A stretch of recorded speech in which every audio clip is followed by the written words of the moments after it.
ఇక ఏపీ ప్రభుత్వ చర్యలపై ఘాటు వ్యాఖ్యలు చేశారు మాజీ మంత్రి పేర్ని నాని. తమపై ప్రభుత్వం కావాలని కేసులు పెడుతోందన్నారు. అవి తప్పుడు కేసులని పోలీసులకు కూడా తెలుసన్నారు. జైలుకైనా పోతాం గానీ వైసీపీని మాత్రం వదిలే ప్రసక్తే లేదు అంటున్నారు పేర్ని నాని. సివిల్ సప్లైస్ శాఖ మంత్రి వెళ్ళి 22,000 టన్నులు పట్టుకున్నాను అని చెప్పని గోడౌన్లు సీజ్ చేశాను, సీజ్ ద గోడౌన్స్ అని చెప్పని పెద్ద పెద్ద రంకులు వేసినప్పటికి కూడా వాళ్ళెవరి మీద క్రిమినల్ కేసు లేదు. అందరి మీద 6A కేసే. తర్వాత చాలా జరుగుతున్నాయి, అన్నీ 6A కేసులే.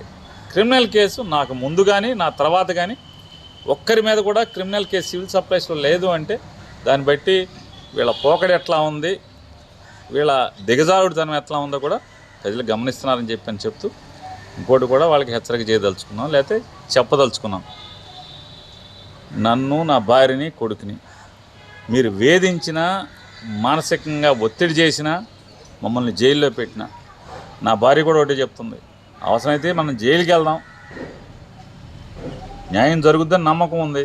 లేదంటే వాళ్ళ వేధింపులే వాళ్ళ పై చేయి సాధిస్తే ఖచ్చితంగా జైలుకి వెళ్ళి జైలు నుంచే వద్దాం. కానీ పొరపాటును కూడా జగన్మోహన్ రెడ్డి గారిని వదిలేదు లేదు, వైఎస్ఆర్ కాంగ్రెస్ పార్టీ నుంచి తప్పుకునే లేదు, మీ తప్పుల్ని మీ పాపాలని కడగటం మానేది లేదు.